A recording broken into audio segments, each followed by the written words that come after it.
Hello friends, मैं हूं Ranjit sir और आप देख रहे हैं आरके कोचिंग ऑनलाइन क्लासेस। दोस्तों, आज मैं आप सभी को क्लास 10th का मॉडल सेट 2 मैथमेटिक्स का पूरा सॉल्यूशन सेक्शन ए का बताने वाला हूं। तो दोस्तों, आप सभी से मेरा रिक्वेस्ट है कि अगर आप मेरे channel RK coaching online classes को अभी तक सब्सक्राइब नहीं किए हैं तो प्लीज़ सब्सक्राइब कर दें और साथ ही बेल आइकन दबा दें। और दोस्तों, आप अपने दोस्तों के साथ इस वीडियो को ज़्यादा से ज़्यादा शेयर करें। दोस्तों, जो मैं बताने वाला हूँ पूरे ऐसे ट्रिक बताऊँगा बिल्कुल जो आसान होगा, ठीक है। और आपको किसी भी तरह का डाउट नहीं रहने देंगे हम, तो पूरा डाउट को क्लियर करेंगे। और दोस्तों, अगर आप चैनल को सब्सक्राइब नहीं किए हैं तो ज़रूर सब्सक्राइब कर लीजिए दोस्तों, क्योंकि जितने भी एग्ज़ाम से आपका रिलेटेड जो भी क्वेश्चन रहेगा वो मैं आपको बताऊंगा। और दोस्तों, सारे क्वेश्चन जो हैं वीवीआई हैं, किसी क्वेश्चन को आप कम मत समझिए, आपका एग्ज़ाम में कोई भी क्वेश्चन इसमें से आ सकता है। और दोस्तों, हम बता रहे हैं आपको कि 90% चांस है दोस्तों कि आपका जो सेट है उसी से आएगा। तो दोस्तों, जब आप एग्ज़ाम दे करके निकलेंगे तो आपको पता चलेगा कि हम जो बता रहे हैं वो सही बता रहे हैं या गलत। आप एक पेपर देंगे तो इसके बाद आपको पता चलने लगेगा। तो आप ज़रूर आकर के घर में मिलाइएगा, कमेंट करके हमें बताएंगे कि कितना आपका क्वेश्चन आया है। तो दोस्तों, चलिए समय को न गवाते हुए वीडियो को हम शुरू करते हैं।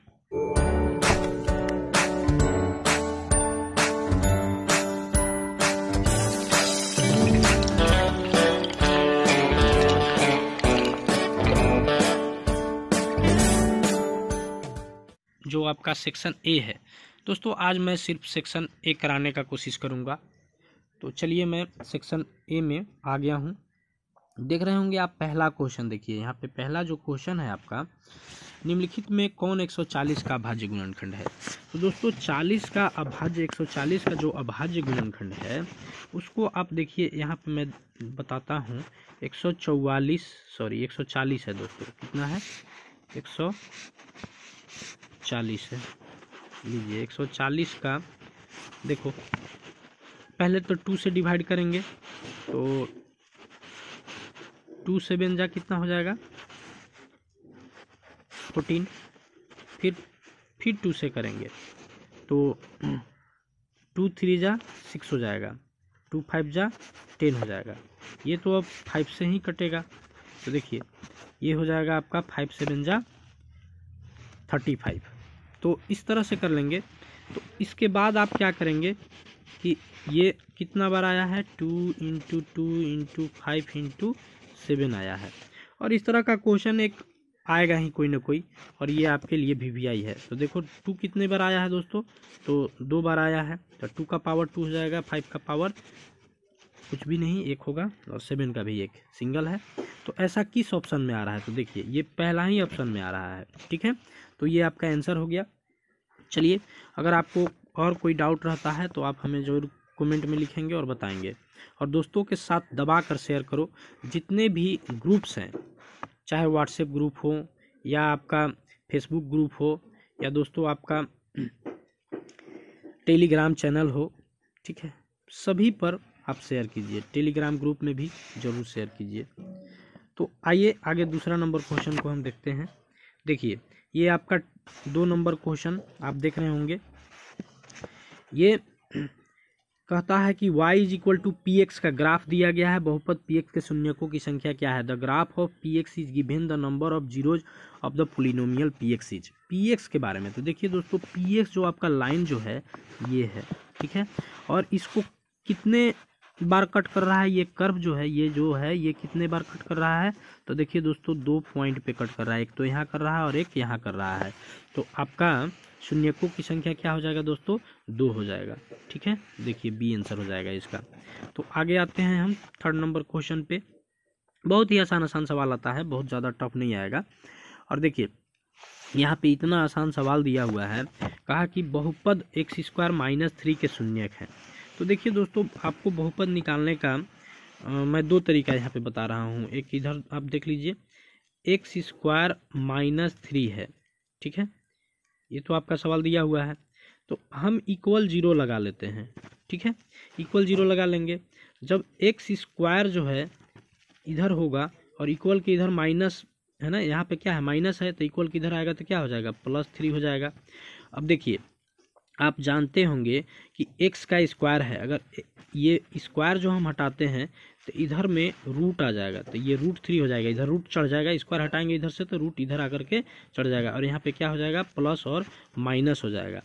तो दोस्तों आप लिख सकते हैं कि x = +√3 लिख सकते हैं, और कोमा दे करके आप लिख देंगे -√3। तो देखिए दोस्तों ऐसा किस ऑप्शन में आ रहा है, तो इसमें तो केवल ए में प्लस प्लस है, ठीक है, और बी में केवल माइनस माइनस है। ऐसा ऑप्शन सी में है कि -√3 है और +√3 है। तो तीसरा का आंसर क्या हो जाएगा, सी हो जाएगा। चलिए इसी सवाल को मैं और दूसरे तरीके से बता देता हूँ कि और आप कैसे इसको सोल्व कर सकते हैं। तो चलिए मैं बता देता हूँ इसको। देखिए तो सेकेंड मेथड होगा, आप इसी सवाल को ऐसे सोल्व कर सकते हैं कि x² -3 = 0 तो है ही, ठीक है, ये तो लेना है हमको, ठीक, नहीं लेंगे 0 तो मेरा काम नहीं चलेगा, तो लेंगे।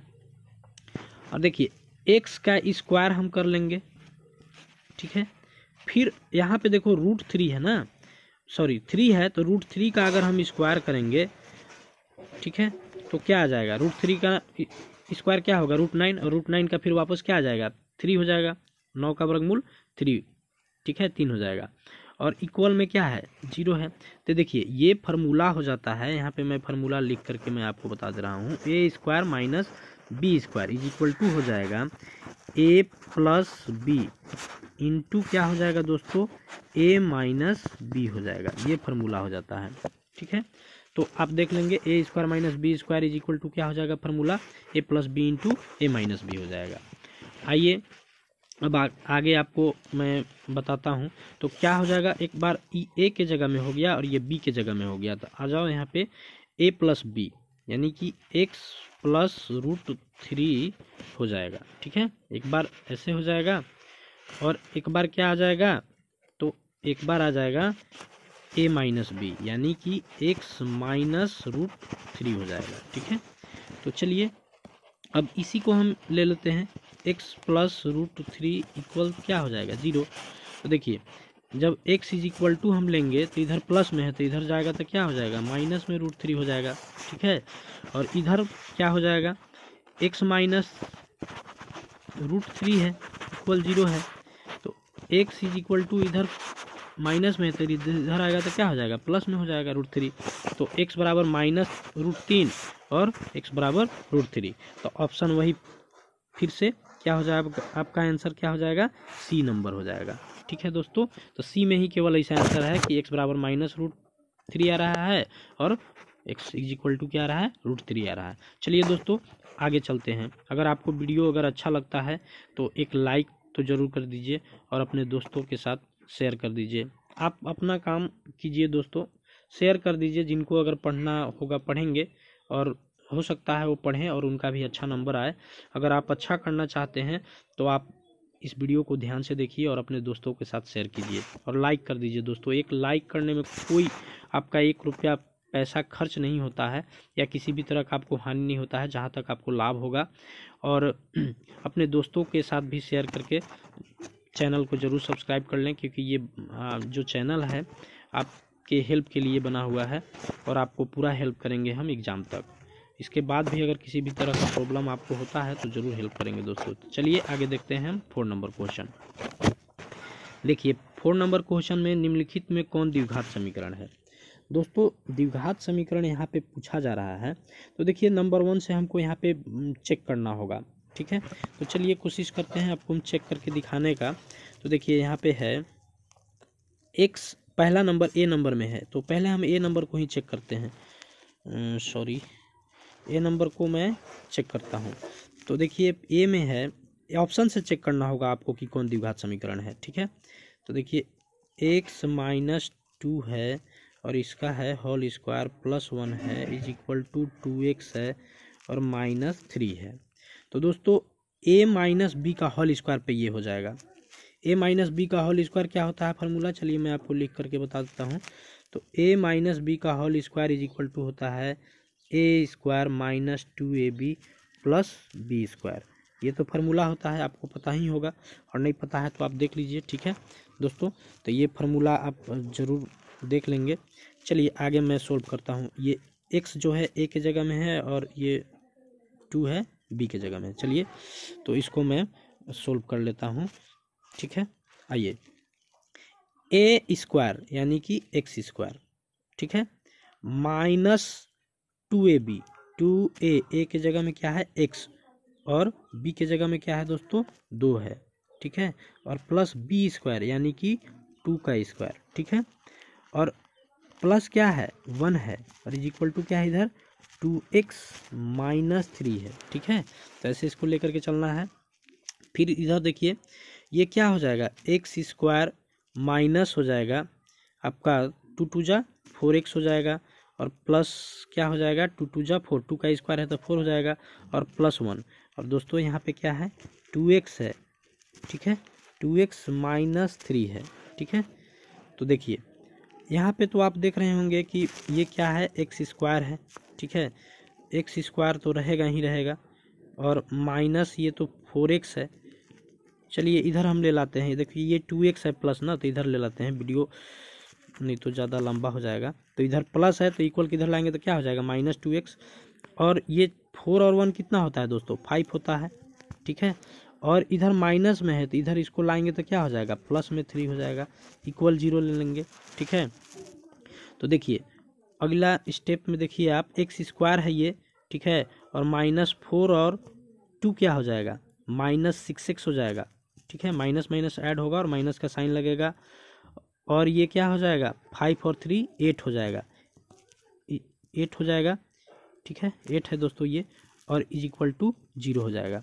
तो आप लिख सकते हैं, चलिए मैं आपको यहाँ पे लिख करके बता देता हूँ। देखिए यहाँ पे लिख करके बता रहा हूँ, जगह नहीं बच रहा है, तो आप लिखेंगे चूँकि x square minus 6x plus 8 बराबर 0, यह एक द्विघात समीकरण है ना, क्योंकि ये किस रूप में है a x square plus b x plus c के रूप में है। तो दोस्तों आपको आंसर देना है, यहाँ पे बहुत ज़्यादा सोल्व नहीं करना है, तो आपको बताना है कि इनमें से कौन सा एक द्विघात समीकरण है। तो दोस्तों मैं आपको बता दूं कि इनमें से द्विघात समीकरण जो है पहला ही है। जब अगर आप चेक करेंगे और पहला ही आपको अगर द्विघात समीकरण मिल जाएगा तो बाकी को क्यों चेक करेंगे, अपना टाइम इन्वेस्ट नहीं करेंगे, तो यही आपका आंसर हो जाएगा। ठीक है, तो फर्स्ट अगर चेक कर लिए ऑप्शन से ही, अगर इस तरह का सवाल आएगा तो आपको ऑप्शन से चेक करना होगा। चलिए दोस्तों मैं आगे देखता हूँ, अगर आपको बहुत अभ्यास हो तो आप लगा सकते हैं आंसर डायरेक्ट, लेकिन हाँ आप एक बार मैथ है इसको जरूर बना करके देखेंगे।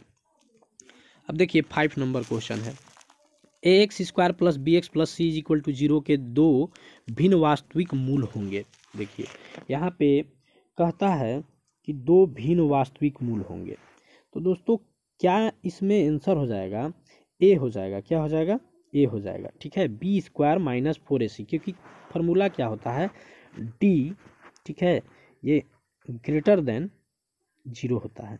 ठीक है, तो ऐसा किस ऑप्शन में है, तो यहाँ देखिए इस ऑप्शन में है। ठीक है, बी स्क्वायर माइनस, तो डी डिस्क्रिमिनेंट होता है, विविधकर। चलिए आगे आते हैं। ठीक है, 6 नंबर समांतर श्रेणी।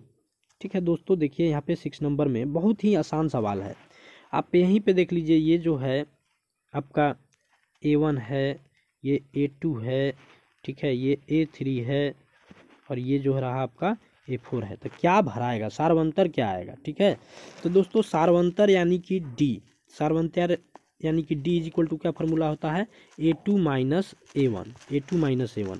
तो A2 कितना है दोस्तों, तो A2 है 10, और A1 कितना है तो 4 है, तो 10 माइनस 4 करेंगे तो क्या आ जाएगा 6 आ जाएगा। तो देखिए आपका 6 जो है किस ऑप्शन में है, तो चलिए मैं आपको बता देता हूँ कि 6 जो है आपका ऑप्शन नंबर 2 है। ठीक है, तो 6 का आंसर क्या हो जाएगा दोस्तों 2 हो जाएगा, 6 का 6 है ना, ये भरा जाएगा कितना 6 भरा जाएगा, 10 माइनस 4 करेंगे तो 6 आ जाएगा। चलिए आगे मैं चलता हूँ 7 नंबर सवाल में। देखिए ये आपको हो सकता है कि कुछ अलग सा सवाल लगे, लेकिन बिल्कुल हल्का सवाल है 7 नंबर।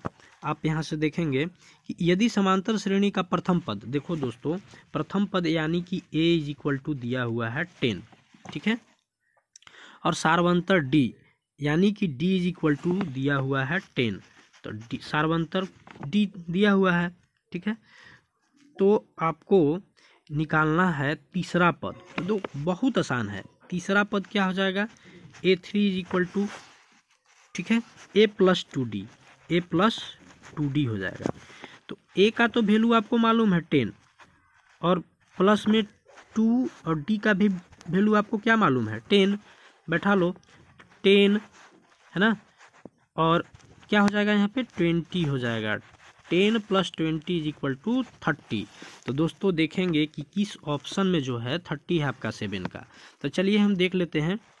और दोस्तों अगर आप दिक्कत होगा तो वीडियो को पॉज कर करके आप आसानी से समझ सकते हैं। और दोस्तों जैसा कि मैं आपको बोला, प्लीज़ आप ज़रूर चैनल को सब्सक्राइब कर लेंगे और दोस्तों के साथ शेयर करेंगे। सारे जितने भी व्हाट्सएप ग्रुप होंगे और जितने भी आपका टेलीग्राम ग्रुप होगा या फेसबुक ग्रुप होगा, सारे में दोस्तों आपसे रिक्वेस्ट है आप प्लीज़ शेयर कीजिए और दोस्तों के साथ भी ज़रूर बताइए। तो दोस्तों आपके लिए मैं मेहनत करता हूँ, आप लाइक सब्सक्राइब अगर कर देंगे तो आपका कुछ बिगड़ नहीं जाएगा, जहाँ तक बनेगा दोस्तों। तो प्लीज़ आपसे रिक्वेस्ट है, ज़रूर कीजिएगा।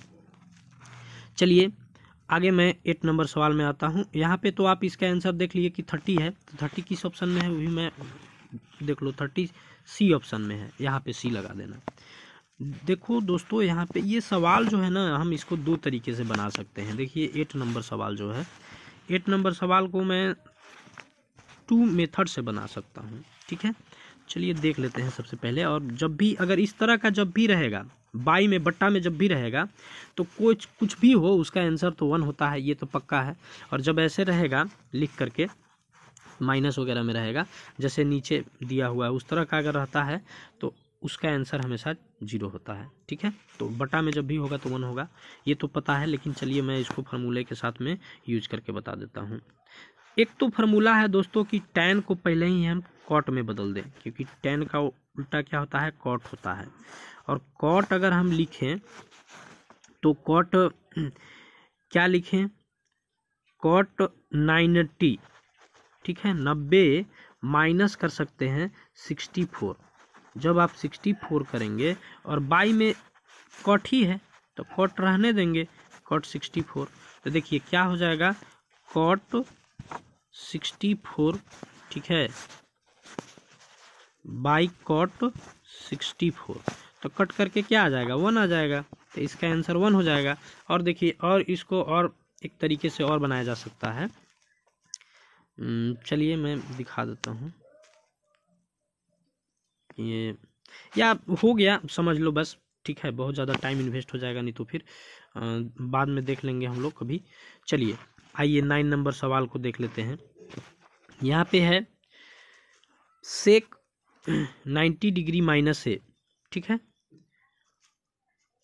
अब यहाँ पे देखिए डायरेक्ट फार्मूला पूछ लिया, ठीक है दोस्तों। तो सेक का क्या हो जाएगा, तो आप सभी जानते होंगे कि सेक का क्या हो जाता है, कॉसेक हो जाएगा, ठीक है। सेक का उल्टा क्या हो जाएगा, कॉसेक हो जाएगा। देखिए यहाँ पे इसका आंसर है कॉसेक ए, फार्मूला है डायरेक्ट, तो इसमें कुछ करना भी नहीं है। 10 नंबर भी आपका फार्मूला है, sine square theta plus cos square theta is equal to क्या होता है, 1 होता है। Sine square theta plus cos square theta is equal to 1 होता है। तो इसका तो आंसर 1 हो जाएगा बी, ठीक है। लेकिन दोस्तों अगर आप और भी इससे फार्मूला बनाना चाहते हैं, जैसे sine square theta is equal to निकालना चाहते हैं, sine square theta is equal to क्या हो जाएगा, 1 माइनस कॉस स्क्वायर थीटा, ऐसे हो जाएगा। या फिर अगर आप चाहते हैं कि कॉस स्क्वायर थीटा निकालें, तो कॉस स्क्वायर थीटा क्या हो जाएगा, 1 माइनस साइन स्क्वायर थीटा। तो इस तरह का भी फार्मूला एक फार्मूले से इस तरह का फार्मूला बनाया जा सकता है, ठीक है। तो चलिए दोस्तों आगे देखते हैं, हमें 11 नंबर सवाल पे आते हैं, क्योंकि काफ़ी समय हो जाएगा। देखिए यहाँ पे पूछा गया है मूल बिंदु का निर्देशांक। ये बहुत ही आसान सवाल है, 9th क्लास में भी इस तरह का क्वेश्चन रहता है। तो मूल बिंदु का निर्देशांक आप देखिए, ये आपका कहाँ पे मूल बिंदु होता है, देखिए दोस्तों यहाँ पे मूल बिंदु होता है। और ये आपका क्या होता है, होता है और ये होता है एक्स एक्सिस होता है। ठीक है, तो मूल बिंदु आपका यहीं पे होता है। ठीक है, यहाँ पे मूल बिंदु, तो ये 0 0 होता है। क्या होता है? 0। तो एक्स भी 0 होगा, वाई भी 0 होगा। तो दोस्तों इसका आंसर हो जाएगा ए नंबर। अब देखिए यहाँ पे 12 नंबर में कहा है कि बिंदुओं को, ठीक है, -3 4 और 7 8 को मिलाने वाला रेखाखंड का मध्य बिंदु है। तो दोस्तों मध्य बिंदु निकालने का एक फार्मूला होता है, चलिए मैं आपको बताता हूँ, देख लेते हैं। ये 12 नंबर आपका क्वेश्चन है और यहाँ पे देखिए, तो दोस्तों सबसे पहले हम क्या करेंगे, इसमें x1 y1, देखिए ये जो है आपका x1 है और ये क्या है दोस्तों, ये y1 है और ये क्या है, ये x2 है। ठीक है, और ये तो y2 है। तो x1 क्या हो गया -3, y1 क्या हो गया 4, x2 क्या हो गया 7, y2 क्या होगा 8 होगा। तो दोस्तों चलिए मैं मध्य बिंदु का आपको फार्मूला लिख करके बता देता हूँ। चलिए मध्य बिंदु का फार्मूला यानी कि मिड पॉइंट, ठीक है, मिडिल पॉइंट बोल सकते हैं। तो मध्य बिंदु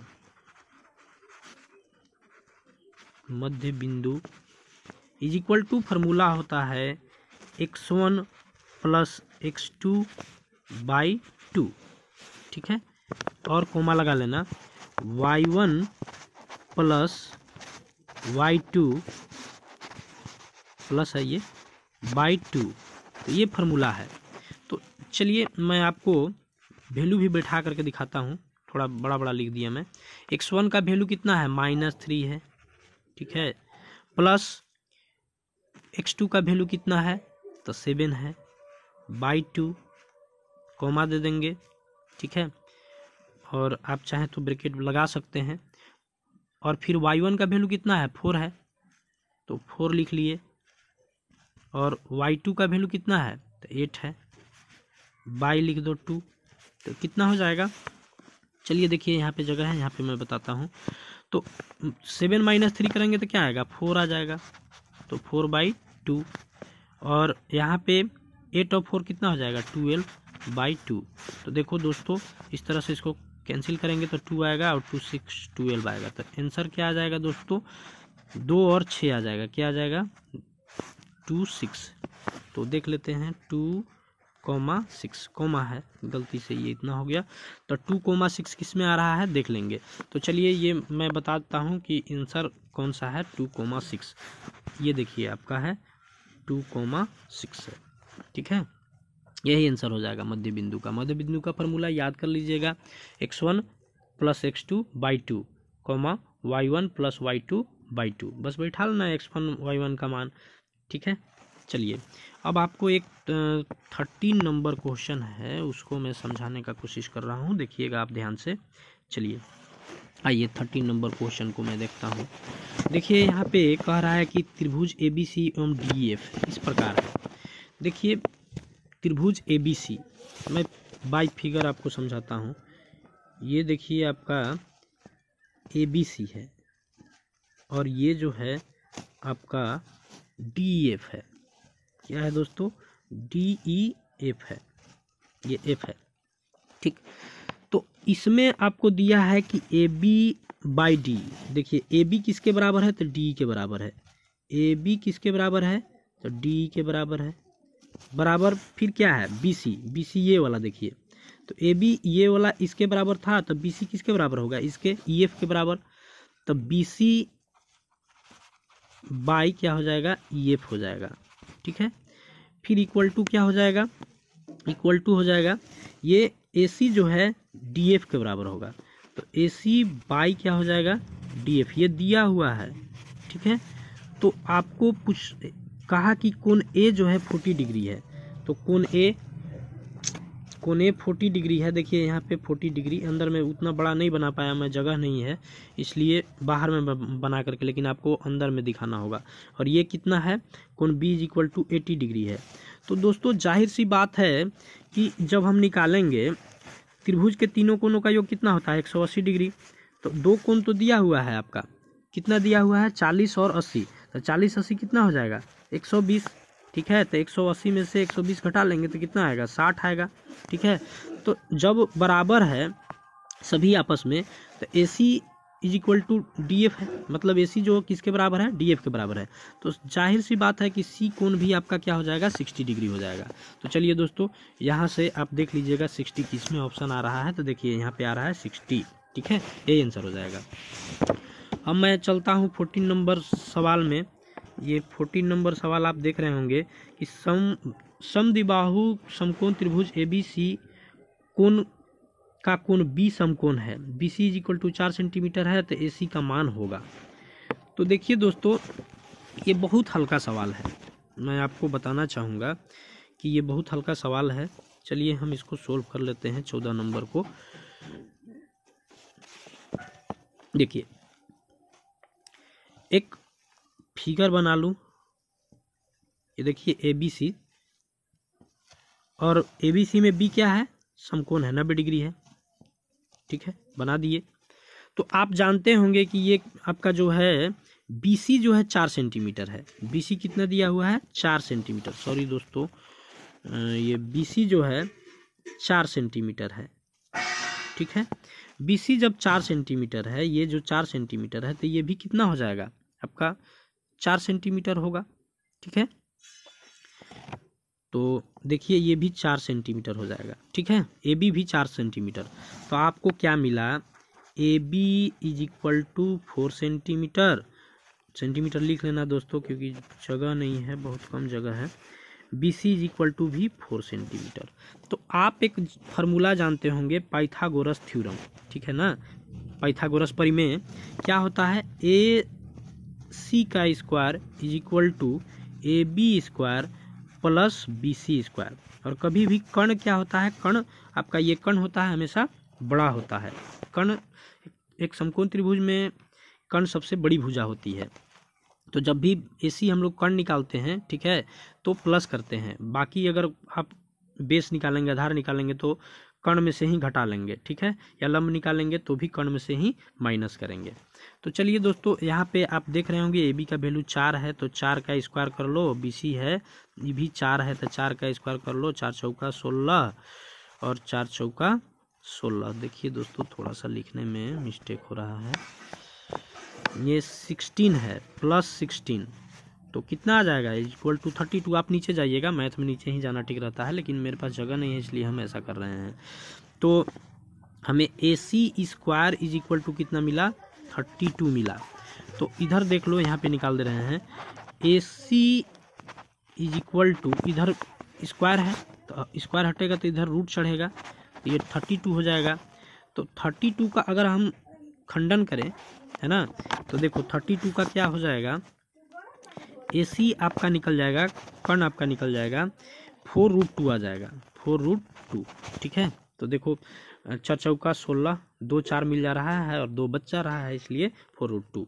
तो क्या होता है वर्गमूल निकालने में, अगर 2 अगर मिल गया कॉमन तो बाहर निकल जाएगा, और जो बच गया सिंगल वो रूट में रह जाएगा। तो यही आपका आंसर हो जाएगा। तो ऐसा किस ऑप्शन में है, तो चलिए 14 का हम देख लेते हैं, 4√2 किस में है। तो देखिए दोस्तों 4√2 आपका B ऑप्शन है। चलिए B ऑप्शन आपका राइट हो गया।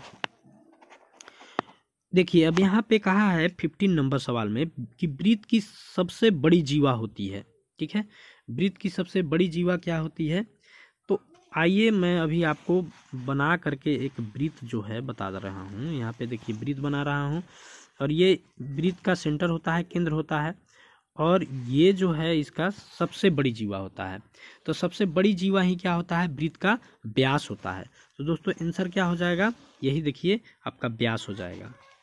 चलिए दोस्तों आगे चलते हैं हम। आपका जो क्वेश्चन है 16 नंबर, देखिए 16 नंबर क्वेश्चन, 16 नंबर क्वेश्चन में है किसी वृत्त का व्यास, ठीक है, कितना है, किसी वृत्त का व्यास जो है 14 सेंटीमीटर है, उसकी परिधि होगी। तो बिल्कुल आसान सवाल है, व्यास दिया हुआ है D इज इक्वल टू दिया हुआ है 14 सेंटीमीटर, ठीक है, और हम R निकालेंगे, R मीन्स त्रिज्या होता है। तो दोस्तों आप त्रिज्या निकालेंगे तो फार्मूला होता है D/2, और D कितना है 14 है, तो 14/2 यानी कि 7 आ जाएगा R इज इक्वल टू, ठीक है। तो 7 centimetre R is equal to हो गया। अब परिधि बराबर, वृत्त की परिधि बराबर क्या होता है, तो वृत्त की परिधि बराबर, देखिए दोस्तों सरकमफ्रेंस या आप पेरीमीटर भी लिख सकते हैं, परिधि इज इक्वल टू, वृत्त की परिधि इज इक्वल टू क्या होता है, तो 2 पाई आर होता है। क्या होता है, 2 पाई आर, ठीक है, 2 पाई आर। तो देखो यहाँ वैल्यू बिठा लेते हैं 2 पाई का वैल्यू कितना होता है, 22/7 होता है। आर का वैल्यू 7 है, तो 7 से 7 काट दीजिए, 22 दूना 44 बच जाएगा। तो 44 सेंटीमीटर आना चाहिए, जिस ऑप्शन में भी 44 सेंटीमीटर होगा। तो चलिए दोस्तों देख लेते हैं कि इसमें 44 सेंटीमीटर है। तो सी ऑप्शन इज राइट। देखिए सी ऑप्शन में 44 सेंटीमीटर है। अब दोस्तों आगे हम आते हैं, देखते हैं यहाँ पे 17 नंबर सवाल, ठीक है। 17 नंबर सवाल में 7 सेंटीमीटर त्रिज्या वाले अर्धवृत्त का क्षेत्रफल कहा है, ठीक है, वृत्त का नहीं अर्धवृत्त का कहा है। तो दोस्तों आप देखिए कि यहाँ r is equal to 7 centimetre दिया हुआ है और अर्धवृत्त का आपको से क्षेत्रफल पूछा है। तो वृत्त का क्षेत्रफल कितना होता है, पाई आर स्क्वायर। तो अर्ध मतलब आधा, तो आप अर्धवृत्त लिख लीजिए, सॉरी अर्धवृत्त लिख लीजिए। अर्धवृत्त दोस्तों अच्छे से आप लिख लीजिएगा, अर्धवृत्त का क्षेत्रफल इज इक्वल टू क्या हो जाएगा, 1/2 हाफ, है ना। वृत्त का क्षेत्रफल पाई आर स्क्वायर होता है, तो अर्धवृत्त का है तो आधा कर लेंगे, हाफ कर लेंगे, 1/2। तो देखिए फार्मूला बिठा देंगे, 1/2 पाई का वैल्यू 22/7, है ना। आर स्क्वायर, आर कितना है 7, तो 7 × 7 हम डायरेक्ट कर देते हैं, ठीक है, क्योंकि 7 का स्क्वायर करेंगे ना बाद में, तो 7 हम लिखिए देते हैं। 7 से 7 काट दो, 2 से इसको काट दो, ये 11 हो जाएगा। अब 11 × 7 कर दो, ठीक है, 11 × 7, इसके अलावा तो और कुछ नहीं बचा है, तो 77 सेंटीमीटर स्क्वायर हो जाएगा। तो दोस्तों ये हो गया आपका 77 सेंटीमीटर स्क्वायर आंसर। चलिए देख लेते हैं किस ऑप्शन में 77 है, तो बी ऑप्शन में 77 सेंटीमीटर स्क्वायर है। अब दोस्तों 18 नंबर जो क्वेश्चन है, और 18 नंबर क्वेश्चन आपका थोड़ा समझा रहे हैं आपको हम, ठीक है। देखिए 18 नंबर क्वेश्चन को, ये 18 नंबर जो क्वेश्चन है उसको देख लेते हैं हम, ठीक है। तो देखिए 18 नंबर क्वेश्चन जो है आपका कह रहा है कि 7 सेंटीमीटर त्रिज्या। तो सबसे पहले आपको कहा है कि 7 सेंटीमीटर त्रिज्या वाले वृत्त के लघु वृत्तखंड का क्षेत्रफल 14 सेंटीमीटर स्क्वायर हो तो दीर्घ वृत्त। देखो एक दिया हुआ है, मैं आपको बाय फिगर समझाना चाहूँगा कि देखिए दोस्तों एक ये जो है आपका वृत्त है, ठीक है, और इसका जो लघु जो है ये वाला क्या हो जाएगा, लघु हो जाएगा, ठीक है, ये लघु हो जाएगा, ठीक, और ये आपका जो होगा दीर्घ वृत्तखंड हो जाएगा, ये दीर्घ हो जाएगा, ये बड़ा हो जाएगा, ठीक है, अच्छे से आप लिख लीजिएगा। तो लघु यही 14 सेंटीमीटर दिया हुआ है, यही 14 सेंटीमीटर स्क्वायर दिया हुआ है, ठीक है। तो हमें पता है, चलिए मैं इसका हल करता हूँ। r इज इक्वल टू, आप फिगर बना लेंगे ऐसे, r इज इक्वल टू कितना है, r इज इक्वल टू 7 है, कितना है दोस्तों 7 सेंटीमीटर है, ठीक है। देखिए r इज इक्वल टू 7। तो देखिए हम लोग क्या करते हैं, जो पूरा वृत्त होता है उसी में से लघु को हटा लेंगे तो दीर्घ निकल जाएगा। तो पूरा वृत्त में से लघु वृत्तखंड का क्षेत्रफल निकाल लेंगे, और लघु वृत्तखंड का क्षेत्रफल दिया हुआ है। तो चलिए देखिए दीर्घ वृत्त का क्षेत्रफल बराबर, या दीर्घ वृत्तखंड का क्षेत्रफल जो भी लिखना होगा, ठीक है, दीर्घ वृत्तखंड का क्षेत्रफल, दीर्घ वृत्तखंड का क्षेत्रफल, ठीक है, बराबर, देखिए यहाँ पे जगह नहीं है, मैं नीचे लिख रहा हूँ, वृत्त का क्षेत्रफल, ठीक है, माइनस लघु वृत्तखंड का क्षेत्रफल, लघु वृत्तखंड का क्षेत्रफल, लघु वृत्तखंड का क्षेत्रफल, ठीक है। दोस्तों आप समझ जाएंगे, आप अच्छे से देखिएगा, आपको सब चीज़ समझ में आ जाएगा कि क्या हम लिख रहे हैं, ठीक है। तो r is equal to 7 centimetre दिया हुआ है, दीर्घ वृत्तखंड का क्षेत्रफल बराबर क्या होगा, वृत्त का क्षेत्रफल माइनस लघु वृत्तखंड का क्षेत्रफल। हम पहले ही बताया आपको कि बड़े वृत्त में से छोटे वृत्तखंड को माइनस कर लेंगे। तो दोस्तों थोड़ा सा जगह नहीं बच रहा है, हम इसको हटा ले रहे हैं, हम आपको या तो अभी बैठा करके दिखा दे रहा हूँ। तो वृत्त का क्षेत्रफल क्या होता है, तो पाई आर स्क्वायर होता है, पाई आर स्क्वायर होता है, और माइनस ये तो लघु वृत्तखंड 14 सेंटीमीटर स्क्वायर दिया हुआ है, तो इसको लघु वृत्तखंड के जगह में बिठा लेंगे। तो दोस्तों आइए आगे मैं सोल्व करके आपको बताता हूँ, थोड़ा सा आप देखिए। यहाँ पाई का वैल्यू कितना हो जाएगा, 22/7 हो जाएगा। आर स्क्वायर है, आर कितना दिया हुआ है, 7 × 7, 7 दिया हुआ है, और -14। तो देखो 7 से 7 कट जाएगा दोस्तों। तो यहाँ पे देख लीजिएगा आप इधर कि 22 सत्ते कितना हो जाएगा, 22 सत्ते हो जाएगा 154। तो 154 माइनस 14 कर देंगे तो दोस्तों कितना बचेगा, 140 सेंटीमीटर स्क्वायर बचेगा, क्योंकि क्षेत्रफल है तो स्क्वायर लगा देंगे, यूनिट है ना। तो देखिए दोस्तों इस तरह से बन जाएगा, 140 सेंटीमीटर स्क्वायर हो जाएगा। तो दोस्तों आशा करते हैं आपको समझ में आया होगा। अगर समझ में आया है दोस्तों तो आप ज़रूर लाइक कर दें इस वीडियो को और अपने दोस्तों के साथ ज़रूर शेयर कर दें, और सब्सक्राइब नहीं किए हैं तो सब चैनल को सब्सक्राइब कर ले दोस्तों, ठीक है। चलिए मैं आगे और ले चलता हूँ आपको। 19 नंबर क्वेश्चन है। चलिए तो इसका आंसर क्या हो गया दोस्तों, इसका आंसर हो गया 118 नंबर का 140 ए नंबर हो गया, ठीक है। चलिए आगे 19 नंबर देखिए, यहाँ पे पूछा गया है क्वेश्चन कि 789789354 का बहुलक है। अब दोस्तों बहुलक निकालने का बहुत सिंपल ट्रिक है, ठीक है।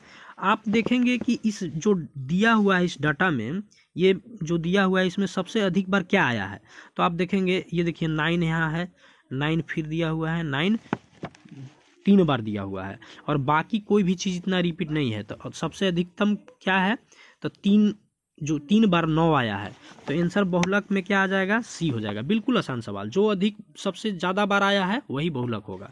तो इसमें 9 सबसे अधिक बार आया है, 3 बार आया है, इसलिए क्या हो जाएगा, बहुलक 9 हो जाएगा। अब देखिए दोस्तों यहाँ पे 20 नंबर आपका क्वेश्चन है। एक पासा फेंकने पर 5 पाने की प्रायिकता। देखिए पासा क्या होता है, लूडो की गट्टी है ना, लूडो जानते हैं ना सभी लोग। तो एक पासे में लूडो की गट्टी में कितना संख्या होगा, 1 होगा है ना, 2 होगा, 3 होगा, 4 होगा, 5 होगा, 6 होगा, तो टोटल कितना होगा, ठीक है। कुल कितना होगा, तो कुल जो होगा 6 होगा, ठीक है।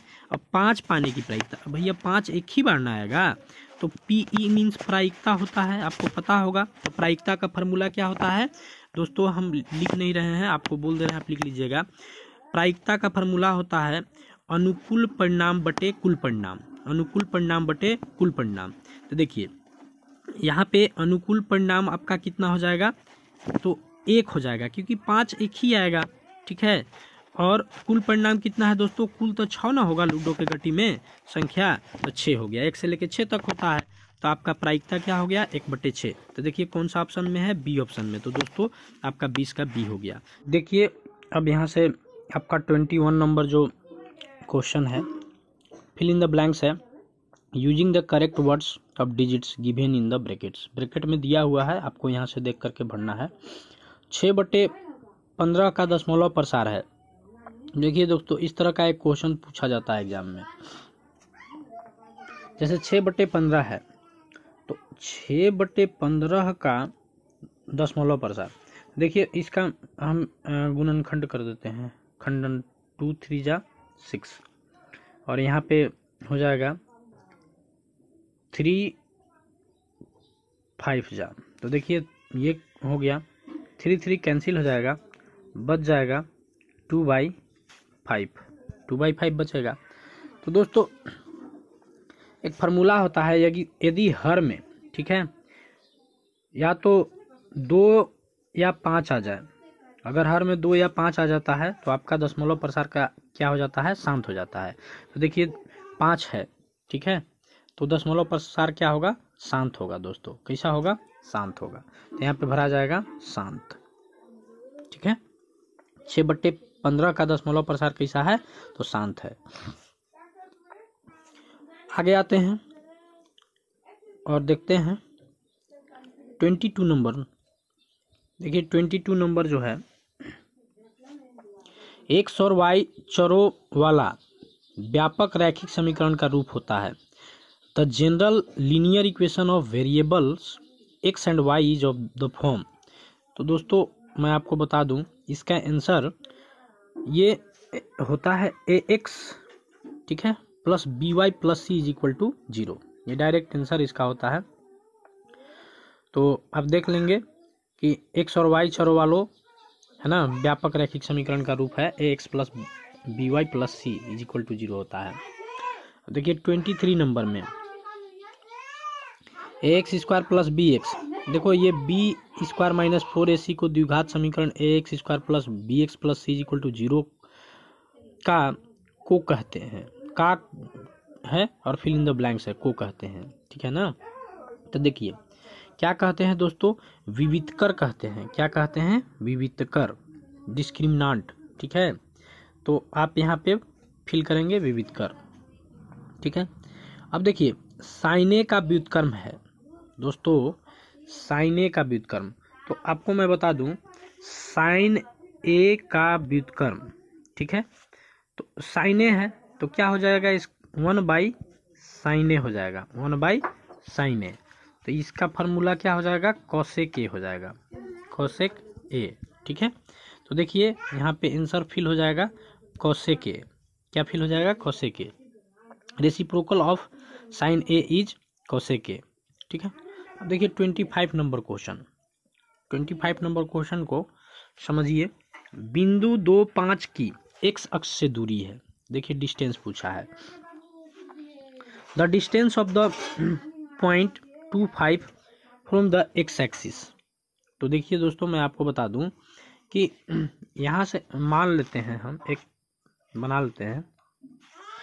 यहाँ पे 1 है, यहाँ 2 है, 3 है, इधर भी 1 2 3, इस तरह से 4 और 5, ठीक है।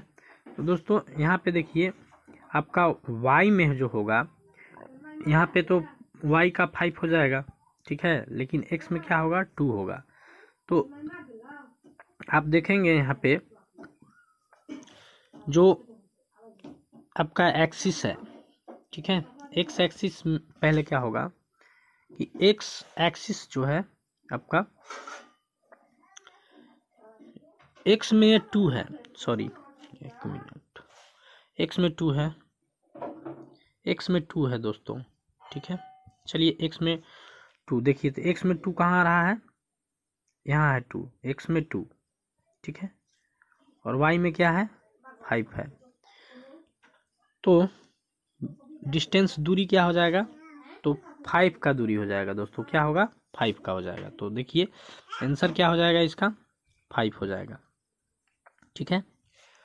सभी वर्ग समरूप होते हैं, क्या होते हैं, समरूप होते हैं, ठीक है। तो देखिए इसका आंसर ये वाला फिल हो जाएगा 26 नंबर में, ऑल स्क्वायर्स आर सिमिलर। अब देखिए 27 नंबर, एक वृत्त की, ठीक है, स्पर्श रेखाएं हो सकती हैं। तो एक वृत्त है, देखिए मैं आपको बताता हूँ, एक वृत्त है, इसकी स्पर्श रेखाएं किधर से भी खींच सकते हैं, यहाँ से भी खींच सकते हैं, यहाँ से भी, ऐसे भी खींच सकते हैं, ऐसे भी खींच सकते हैं। मतलब कि इसका क्या हो जाएगा, अनंत हो जाएगा, अनेक खींच सकते हैं, है ना, इनफाइनाइट हो सकता है, ठीक है। तो देखो अनंत हो जाएगा, ठीक है। चलिए 28 नंबर में हम देखते हैं। 28 नंबर सवाल में है 8 सेंटीमीटर त्रिज्या वाले वृत्त का क्षेत्रफल, ठीक है। तो दोस्तों वृत्त का क्षेत्रफल बराबर होता है फार्मूला पाई आर स्क्वायर होता है, क्या होता है, पाई आर स्क्वायर, ठीक है। अब यहाँ पे देखिए 29 नंबर, एक सवाल दिया हुआ है 3 4 5 17 और x का माध्य 6 है, तो x बराबर if mean of 3 4 5 7 x is 6 then x is equal to. तो देखिए मैं आपको बता दूं, इस सवाल का हल बता दूं कि माध्य इज इक्वल टू 6 है। तो माध्य कैसे निकालते हैं, सभी, है ना, प्रेक्षणों का योग। देखिए सभी प्रेक्षणों का योग क्या हो जाएगा, 3 + 4 + 5 + 17 + x इज इक्वल टू कितना है, तो 6 है। और सभी प्रेक्षणों का कुल संख्या, तो देखिए जोड़ लीजिए, 1 ठे 2 ठे 3 ठे 4 ठे 5 ठे, तो टोटल 5 है, तो बटे 5। अब यहाँ कुछ नहीं है तो बाई 1 है, तो क्रॉस मल्टीप्लिकेशन कीजिए, पहले जोड़ लेते हैं हम। देखिए 3 4 5, 3 4 7, 7 5 12, 12 और 17, तो 12 17 कितना हो जाएगा दोस्तों, तो 12 17 आपका 29 हो जाएगा, ठीक है। तो 29 + x होगा, 29 + x होगा, is equal to, cross multiplication करेंगे, इससे इसको, तो क्या आ जाएगा, 30 आ जाएगा, 5 6 जा 30। अब देखिए x इज इक्वल टू हम निकाल लेंगे, 30 तो इक्वल है ही उधर, और इधर प्लस में है, ठीक है, तो उधर जाएगा तो माइनस में हो जाएगा। तो क्या आ गया 30 माइनस 29, 30 माइनस 29 करेंगे तो 1 आ जाएगा। तो दोस्तों इसमें क्या भरा जाएगा 1, तो आपका आंसर 1 आ जाएगा। चलिए 29 नंबर का एक आंसर हो जाएगा। तो ऐसे देख लेते हैं 29 नंबर का, देखिए 1 हो जाएगा, क्या हो जाएगा 1। 30 नंबर, और ये फिल इन द ब्लैंक्स का लास्ट सवाल है और हम यहीं पे अंत करेंगे, और बाकी पार्ट 2 में मैं आपको सेक्शन बी कराऊंगा 31 से 40 तक। तो चलिए ये सवाल लास्ट है, इसको देख लेते हैं। यदि ई की निश्चित घटना हो तो इसकी प्रायिकता है। दोस्तों अगर आप जानते हैं कि घटना अगर निश्चित हो तो प्रायिकता क्या होगा, 1 होगा। क्या होगा, 1 होगा, ठीक है। If E is a sure event then the probability of E P is equal to 1 हो जाएगा। अगर असंभव घटना होता तो क्या हो जाता, 0 हो जाता, ठीक है, इम्पॉसिबल। तो चलिए आज यहीं पे वीडियो को समाप्त करते हैं। नेक्स्ट वीडियो में हम देखेंगे 31 to 40, जो 2 मार्क्स का सवाल होगा उसको बताएंगे, सेक्शन वाइज करके आपके साथ मैं डिस्कस करूंगा। तो दोस्तों अगर वीडियो अच्छा लगा होगा तो आप अपने दोस्तों के साथ ज़रूर शेयर कीजिएगा, और आप लाइक सब्सक्राइब कर दीजिएगा। आपका लाइक से हम लोग मोटिवेट होकर के और आपके लिए काम करते हैं। बहुत मेहनत करना पड़ता है दोस्तों, तो आप ज़रूर समझिए और मेरे चैनल को सब्सक्राइब कर लीजिए और साथ ही बेल आइकन प्रेस कर दीजिए। थैंक्स दोस्तों, जय हिंद, जय भारत।